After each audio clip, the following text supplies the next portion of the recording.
vídeo aí que eu mandei pra você, cara. Muito da hora.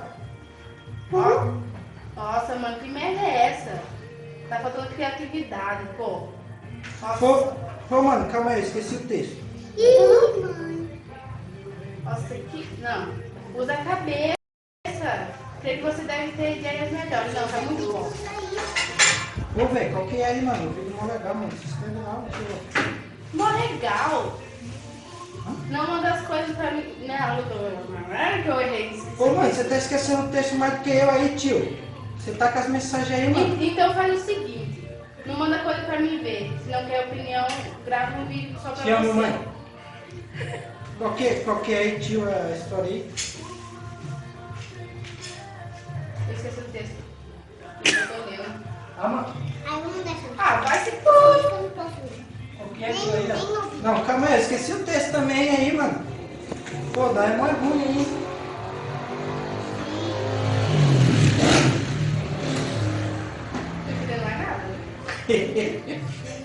Fica bancando a criança aí comigo. Não dá certo. Não tô entendendo mais nada. Pera aí. Ô, Arthur, não vira a cabeça não, que o Barba Azul some. Ó, mano, tá dando um visual aqui nas suas fotos, sua barba tá muito louca, hein? Obrigada, mas melhor que vocês virem, tá muito bom. Olha que o povo entendeu que é uma barba, tá ligado?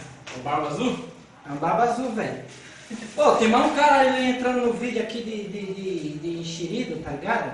Não, mas se é assim, mano, então, faz um canal, faz um melhor você, tá ligado? Eu Se eu cansei. fizesse um canal, eu teria feito.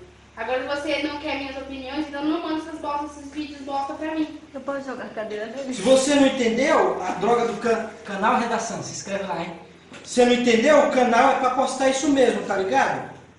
Só que tá faltando criatividade, porque você não grava os vídeos só pra você se você não quer opinião. Pô, mano, cansei disso. Tchau. E aí, galera, se inscreve no nosso canal, o link tá bem aqui, por aí, em algum lugar. Não tá gravando, né? Tá.